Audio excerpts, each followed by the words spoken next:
여러분, 다시 한번 우리 좀 더운데 우리 서로 좀 박수 치면서 합시다. 자, 화이팅. 우리 여러분들 이 어려운 날 가운데서도 이렇게 더운 날씨에 이렇게 예배 참석해 주셔서 너무나 감사드립니다. 어차피 오후 예배니까 우리가 조금은 더 찬양 예배식으로, 조금은 더 열린 예배식으로 조금 그렇게 디벨롭 했으면 좋겠어요. 딱 이런 예배 어떤 그런 포맷은 여기까지예요. 더 고딕하게 가지는 않겠습니다. 더 열렸으면 열렸지. 그래서 좀 젊은 분들도 많이 와서 이곳에서 찬양 많이 하고, 뭐 어때요? 뭐 찬양이 갑자기 길어진다 그러면 어떻게 뭐 설교 한 10분으로 끝내야지 뭐. 그런 예배가 될 수 있도록, 열린 예배가 될 수 있도록 많은 기도 부탁드립니다. 자, 여러분들 오늘은 성령으로 인한 복음을 제목을 가지고 우리 사도행전 11장 말씀을 가지고 우리가 말씀을 보겠습니다. 여러분, 우리는 지난주에 성령께서 고넬리우스, 고넬료와 베드로의 그 신실한 기도를 통하여 각자에게 따로 환상의 메시지를 주는 것을 보았었죠. 그리고 그들이 따로 하나님의 환상을 봤는데 같이 만나요. 그들이 만나서 예수를 구원자로 받아들이고 고넬료 이방인으로서는 처음으로 세례를 받게 됩니다. 이방인으로서는 최초이자 최초로 복음이 전해지는 순간이었죠. 여러분, 지난주 설교는 우리는 이러한 말씀을 나누면서 우리들이 가지고 있는 어떠한 편견들이 하나님이 말씀하시는 것을 제한할 수도 있다라고 배웠습니다. 왜냐하면 하나님은 우리의 편견과 생각을 뛰어넘는 분이기 때문입니다. 하나님이 주시는 그 마음이 있다면, 하나님이 주시는 음성이 있다면 우리의 편견과 우리의 생각에 묶이지 말고 순종해야 된다는 것이죠. 그렇죠? 내가 교육받고 크리스찬으로 교육받고 이게 잘못됐다라는 게 아니라 하나님은 우리가 배우고 습관되어 있는 이 크리스찬 문화의 모든 장벽까지 뛰어넘을 수 있는 분 아닙니까? 우리는 저번 주에 베드로가 평생 동안 유대인 상황에서 한 번도 행하지 않을, 있을 수도 없는 이방인에게 만나서 식사를 하고 세례까지 주는 모습까지 보았습니다. 자, 오늘은 지난주 말씀과 지금 막 읽은 말씀, 지난 말씀에 이어서 오늘 본문 말씀의 그 중간 부분을 조금 설명을 하자면, 여러분, 베드로가 이방인에게 예수 그리스도의 이름으로 세례를 베풀자 유대인의, 즉 예루살렘 본 교회에 있던 사도들과 형제들이 이 소식을 다 듣게 됩니다. 깜짝 놀란 희소식이죠. 지금 하여튼 굉장히 쇼킹한 브레이킹 뉴스였어요. 이 사건에 대해서 사도들도 예수를 믿는 사람들은 그리 큰 반응을 보이지는 않습니다. 그러나 다 같이 유대인으로서 예수를 받아들였던 성경은 할례자들이라고 표현을 합니다. 이 할례자들이 어떻게 합니까? 베드로를 비난을 합니다. 아마 사도들과 형제들도 아마 같이 마음속으로는 비난했을 거예요, 분명히. 그렇죠? 그러나 그들은 조금 잠잠했고 그 주위에 있는 사람들이 비난을 하게 되죠. 이 사건에 대해서 사도들과 예수를 믿는 사람들은 모두들 이렇게 잠잠하고 그 주위에 있는 그냥 주류에 나오지 않는 사람들이 굉장히 좀 많은 비난을 했다라는 소리입니다.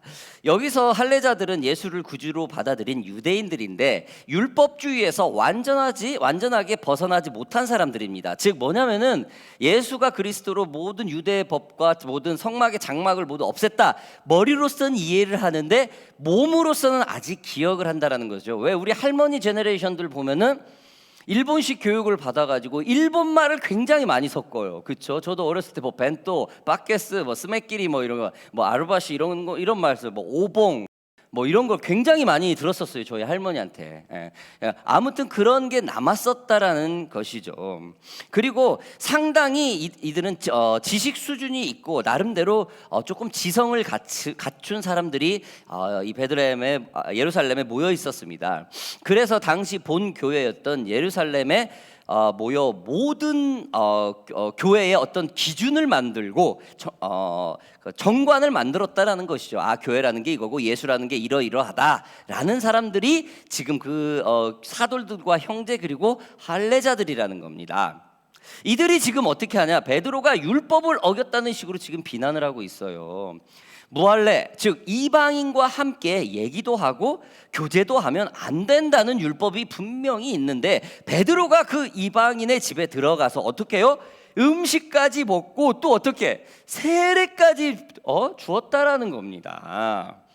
여러분, 베드로는 이를 침착하게 설명을 해요. 굉장히 당황스러운 상황들을 일이 벌어져서 이거를 비난받고 있는데 막 정죄받았다 그러죠. 막 다구친다 그러죠. 그런 사람이 당황하게 돼 있어요. 그렇죠? 그런데 베드로는 침착하게 모든 일을 설명을 합니다. 자신이 환상을 보았고 먹지 못할 음식을 성령께서 분명히 먹으라고 하는 등등 자신이 본 것을 아주 상세하게 그들에게 설명을 합니다.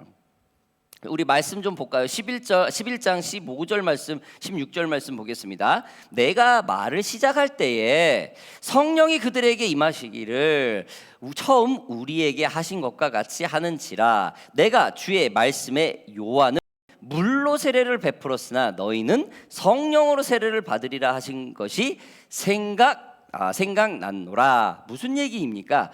베드로가 지금 자신이 환상을 봤다. 뭐 네 발 달린 짐승이 있고 쪽 달린 짐승이 있고 막 이런 걸 먹지 말라. 비늘 음식 다리 없는 짐승을 먹지 말라고 그랬는데 이 환상을 먹으라고 해서 이 환상을 봤는데 본인들이 처음 성령을 만났대. 말도 안 되는 그런 일들이 생각이 났다. 지금 그 얘기를 하고 있는 겁니다. 이런 환상을 보는데 그래서 아직 예수님이 십자가에서 율법을 모두 이겨내신 것을 확실히 이해하지 못하고 있었을 때 아직 제대로 예수님 그 복음에 대해서 정확하게 정립이 안 되고 있던 할례자들에게 베드로는 자신이 한 모든 것에 대해서 사실대로 잘 설명을 하고 있습니다. 여러분, 이때 베드로는 어떻게 말을 합니까? 베드로는 모두가 공감할 수 있는, 모두가 이해할 수 있는 쉐어 포인트, 이 공감대를 놓고 지금 함께 얘기를 해요. 누구든지 자기가 이 얘기를 놓고 공감할 수 있는 얘기를 한다라는 것이죠. 바로 성령이 그들에게 임하시기를 처음 우리에게 하신 것과 같이 요한은 물로 세례를 베풀었으나 너희는 성령으로 세례를 받으라 하신 것이 생각났노라. 이게 뭡니까? 지금 예루살렘에 있는 베드로 사도들과 형제들과 그 할례자들이 모두 경험한 거예요. 이 경험은 유대인으로서 다 경험을 했던 거예요. 그런데 자기가 환상을 보고 음식을 먹으라 이거 했을 때 이방인을 만났을 때 이게 생각이 났다라는 거예요. 이방인에게도 똑같이 하라라는 게 생각이 났다라는 겁니다. 사도행전 2장에서 성령 강림 사건이 있을 때 각 나라 방언으로 14개 정도의 나라와 인종들이 함께 성령을 경험했던 일, 지금 베드로가 함께 모여있는 사람들에게 그때 경험했던 일을 분명히 지금 얘기하면서 공감대를 지금 제시하고 있는 것입니다. 또한 그들 모두가 알고 있던 예수께서 하신 그 성령으로 세례를 받으리라 이란 말을 하고 있는 거예요. 성령의 지혜가 지금 베드로에게 쏟아부어지고 있죠. 꼭 논문 쓰는 것 같지 않습니까? 여러분, 논문이 통과가 어떻게 됩니까? 어사이먼트가 어떻게 통과가 됩니까? 리포트가 어떻게 통과가 됩니까? 교수가 읽어서 다 공감할 수 있는 포인트가 있어야 돼요. 그래서 논문을 쓰기 전에 반드시 교수하고 미팅이 있죠. 그 사람의 성품을 먼저 알아야 돼. 그 사람이 지향하고 있는 그거를 먼저 파악을 하게 되죠. 여러분, 베드로는 어떤 사람이에요? 많이 배운 사람이 아니었어요. 그런데 자기가 경험한 일을 그냥 용두사미가 되면서 말을 하는 게 아니라 아주 논리정연하게 얘기를 하고 있어요. 어떻게? 성령의 지혜가 지금 쏟아부어지고 있기 때문입니다. 여러분, 저와 여러분들이 이러한 언변을 가지고 있는 사람들이 되기를 주님의 이름으로 바랍니다. 어느 곳에서든지 예수 그리스도를 증거할 때 내가 말을 못하니까, 내가 잘 모르니까 필요 없다는 거예요. 자기가 알고 있는 거 안에서 최선을 다하는 거예요. 자기가 경험한 거 있는 거에서 최선, 말 더 붙이지 말고 빼지도 말고 있는 경험에서 그냥 얘기하라는 거예요. 제시만 하라는 거예요. 지금 베드로가 그렇게 하고 있어요. 이게 바로 성령의 지혜가 베드로에게 쏟아붓고 있다는 겁니다. 우리는 여기에서 성령에 순종하는 사람들은 자신이 알지 못한 지혜를 갖게 된다는 사실을 우리는 보게 됩니다. 여러분, 복음의 능력인 그 성령의 지혜를 가지고 있는 사람들의 몇 가지 특징이 있습니다. 그 첫 번째가 뭡니까? 하나님 중심적으로 살아요. 성령의 지혜를 가진 사람은 하나님의 뜻과 계획에 모든 초점을 맞추죠. 이는 세상적인 지혜와는 달리 하나님의 영광과 목적을 이루기 위한 방향으로 이끕니다. 삶의 모든 관점을 하나님이면 어떻게 하지? 이런 상황에 어떻게 할까? 왜 하나님이 이런 상황을 우리에게 허락하셨지? 라는 그런 하나님 중심적인 생각 말입니다. 두 번째로 성령의 지혜를 가지고 있는 사람들의 특징은 실제적으로 하나님의 말씀을 적용한다라는 거예요. 성령의 지혜는 단순히 이론적인 지식뿐만이 아니라 삶에서 실질적으로 적용을 해야 될 그 상황이라는 겁니다. 말은 하고 언더스탠을 했는데 이게 다음날 전혀 내 삶과 관계없이 산다면은 우리가 흔히 말하는 저 사람이 크리스찬 맞아? 라는 질문을 들을 수 있는 사람이 우리가 될 수 있다라는 거예요. 교회를 다니면서 그렇죠? 지금 베드로처럼 여기 할례자들처럼 교회를 다니면서도 이 언행이 쉽게 바뀔 수는 하루아침에 바뀌는 건 아니죠. 그러나 혹시라도 그런 부정적인 말을 들었을 때 맞아, 사실 내 잘못이 맞네, 내가 부족함이 맞네, 이렇게 인정할 수 있는 사람, 이게 바로 성령의 지혜 아니겠습니까? 자기가 실수한 거 뻔히 아는데 그거를 감추려고 끊임없이 우기고 이거는 아니잖아요. 근데 그래서 대부분 성령이 충만한 사람들이 보면 되게 순해요. 되게 순해요. 저 사람 좀 이게 뭐야? 뭐가 있어? 줏대가 있는 거야, 없는 거야? 이 정도로 들을 말 정도로. 그러니까 꼭 그 오뚜기처럼, 그 샌드백처럼 흔들리면 그냥 계속 어떤 거라도 흡수할 수 있는 능력이 있다라는 거예요. 아무튼 여러분, 하나님의 지혜를 가진 사람은 이 실질적인 삶에 적용을 한다라는 거예요. 베드로도 그렇게 했죠. 먹지 말라는 음식을 성령께서 먹으라고 했는데 실질적으로 자기 머리와 자기 생각과 자기 관점은 안 되는데 이방인 고넬료를 만나서 안수를 주고 같이 음식을 먹죠. 여러분, 이 마태복음 14장에 저기 오병이어 역사가 나오죠. 여러분, 그 역사 이후 제자들은 갈릴리 바닷가 건너편으로 보내져요. 이때 굉장히 풍랑을 만나서 급격한 공포에 휩쓸리게 됩니다. 누가요? 배를 타고 있던 이 제자들이요. 이때 예수님이 무리를 걸어오게 되죠. 여러분 아시죠? 이 얘기, 무리를 걷는 이 사건이요. 그래서 무리를 걸어오면서 안심하라고 하는데 이 베드로라는 이 주인공, 오늘의 주인공 이 사람이 주님을 보고 자신도 무리를 걷게 해달라고 하죠. 그래서 걷게 됩니다. 주님이 오라 하니까 네 하고 가요. 얼떨결해가지고 무리를 걸어요. 그러다가 베드로는 예수님처럼 이렇게 얼떨결에 가는데 밑에를 보니까 물인 거야. 그 두려움이 들어 푹 빠지죠. 이것을 보고 주님은 믿음이 적은 자여 왜 의심하느냐. 말씀을 들었을 때 그냥 순종했을 때 무리를 걸었는데 실질적인 자기 삶에 적용을 하려고 확인을 하는 거예요. 그러니까 물에 빠져버리는 이런 아주 대표적인 예의 사건이에요. 여러분, 이렇게 의심 많고 실질적으로 적용을 하는데 실패를 했던 이 베드로가 오늘은 지금 모든 것을 적용을 하고 논리정연하게 자기가 적용했던 걸 얘기를 해요. 하나님의 음성을 지혜를 가지고 있는 사람, 이 베드로는 실질적으로 적용을 할 줄 아는 사람이었다는 거예요. 세 번째로 성령의 지혜를 가지고 있는 사람의 특징은 뭡니까? 분별력이라는 거예요. 성령의 지혜는 선과 악을 분명히 분별합니다. 이것은 해야 된다, 이것은 하지 말아야 된다, 이것은 먼저 해야 된다, 이건 나중에 해야 된다, 이거를 알아요. 선, 후, 선, 악, 이거를 안다라는 거예요. 제가 이제 우리 성철 형제님 집에 이렇게 신방을 가 보면은 이제 계획이 오거나이즈가 참 철저하게 서 있었죠. 그래서 아이를 언제 갔습니까? 빨리 아기 보고 싶지. 왜 내가 보고 싶은가? 언제 보고 싶지 않습니까? 그러면은 저희는 이거 어떤 단계가 되면 그때 갖고 싶습니다. 어떤 먼저 할 것을 미리 이거를 성취를 해야 그 다음에 어려움이 없다. 물론 어떤 세상적인 경험과 노련함과 호주에서 어떻게 살아야 큰 낭패를 보지 않는다는 그런 어떤 지혜적인 말씀이라고 볼 수 있겠죠. 이게 이해가 됐을지는 모르지만은 성령의 지혜를 가진 사람은 먼저 해야 될 것과 나중에 해야 될 것과 지금 당장 해야 될 것이 무언가, 오늘 내가 해야 될 것이, 오늘 내가 이 월요일 날 일주일을 해야 되는데, 이번 주에 당장 급하게 할 것이 무언가, 이번 달에 내가 해야 될 것이 무언가, 올해 가장 먼저 해 놓아야 될 것이 무언가, 그 분별력을 갖고 있다라는 겁니다. 고린도전서 2장 13절에는 이렇게 말을 합니다. 우리가 이것을 말한 거니와 사람의 지혜가 가르친 말로 아니고 오직 성령께서 가르친 것으로 하니 영적인 일은 영적인 것으로 분별하느니라. 자, 성령의 지혜를 가진 네 번째 특징은요, 평안함과 화평이 있다라는 거예요. 성령의 지혜는 갈등과 혼란 속에서도 피스메이커 역할을 하죠. 화평을 주죠. 그 기여를 합니다.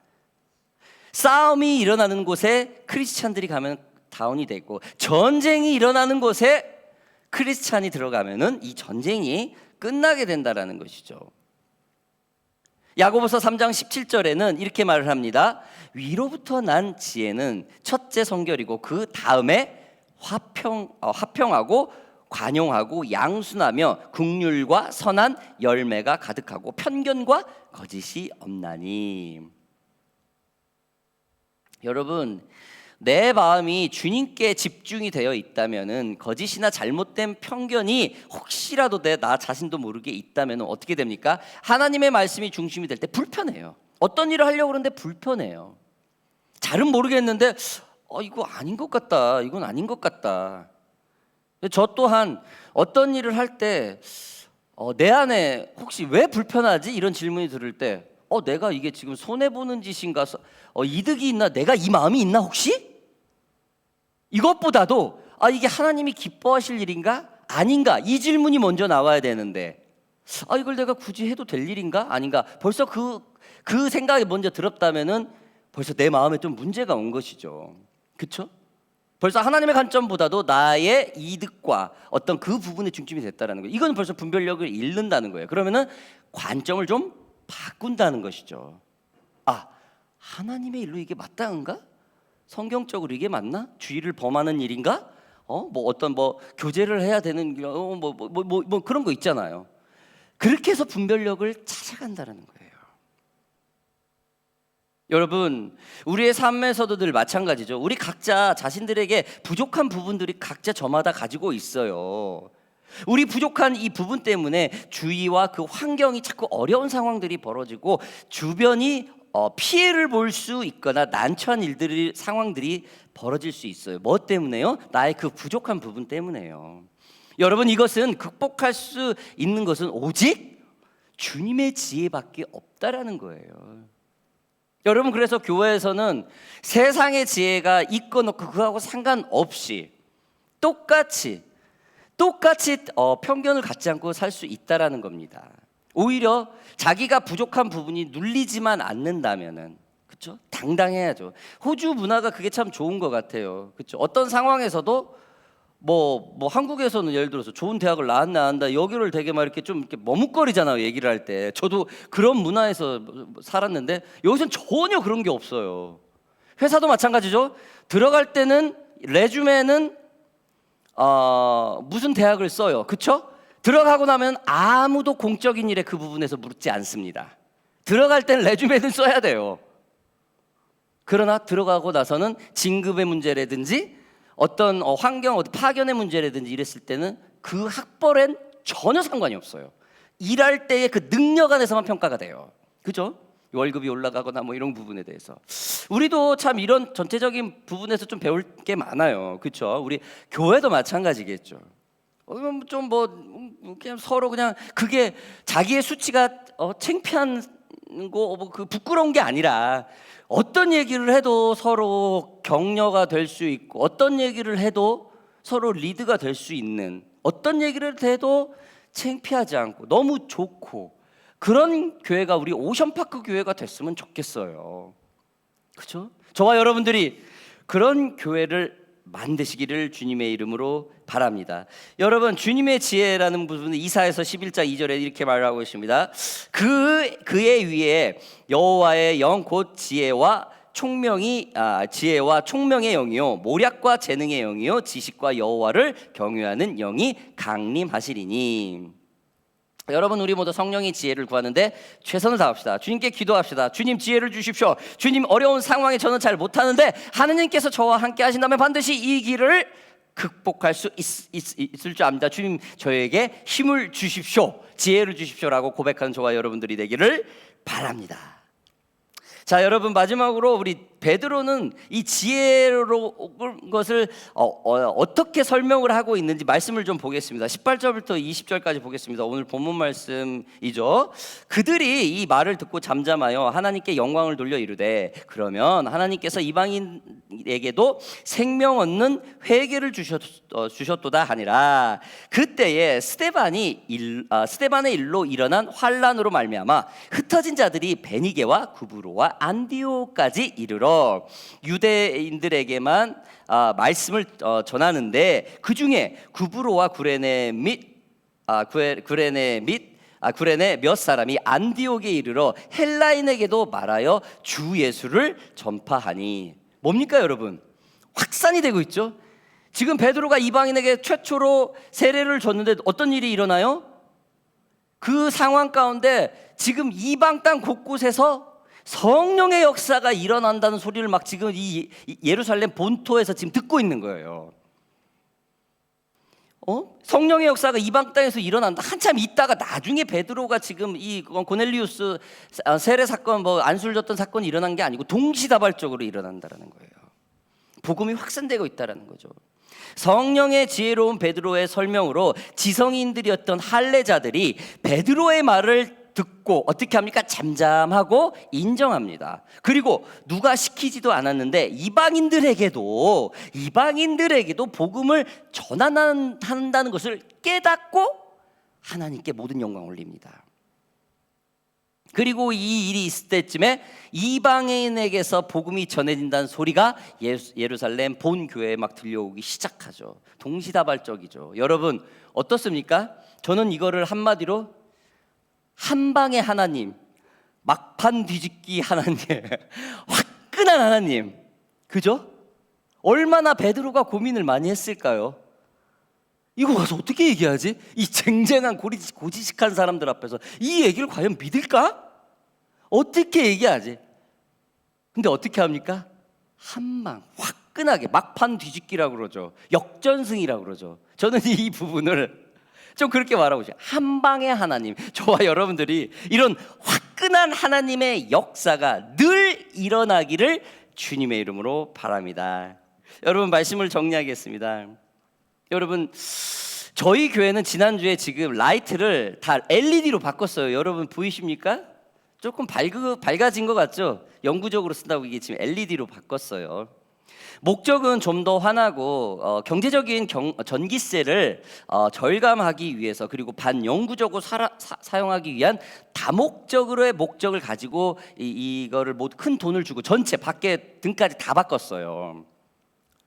그래서 오래된 형광등 프레임을 모두 새 것으로 바꾸더니 어떻게 됩니까? 좀 밝아졌죠. 새로운 목적이 있다면 여러분 어떻게 해야 되죠? 낡은 것은 버려야 돼요.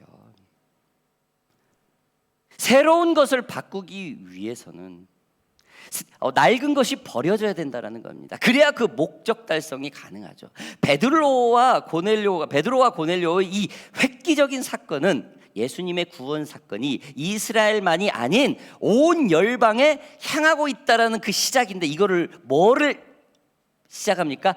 낡은 오리지널 크리스찬의 생각 먼저 바꾸고 있어요. 복음을 이 유대인을 통해서 전파가 돼야 되는데 가장 큰 문제가 유대인이에요. 할례자들이에요. 예수를 만난 사람입니다. 예수를 경험한 사람입니다. 성령을 만난 사람이 가장 큰 문제예요. 그래서 주님은 이 낡은 것을 먼저 바꾸고 있는 것입니다. 이것이 바로 성령으로 인한 복음입니다. 사랑하는 오션파크 교회 성도 여러분들, 저와 여러분들이 우리에게 성령으로 인한 복음이 살아있는 증거가 우리들 삶에 나타날 수 있다는 것은 여러분, 우리가 가지고 있는 베드로와 같은 담대함과 할례자들과 같은 낡은 것 생각이 완전히 뒤바뀌어버리는 엄청난 이 성령의 역사가 일어나서 개인의 부흥과 우리 교회의 부흥을 늘 경험할 수 있는 저와 여러분들이 되기를 주님의 이름으로 바랍니다. 우리 함께 기도하겠습니다.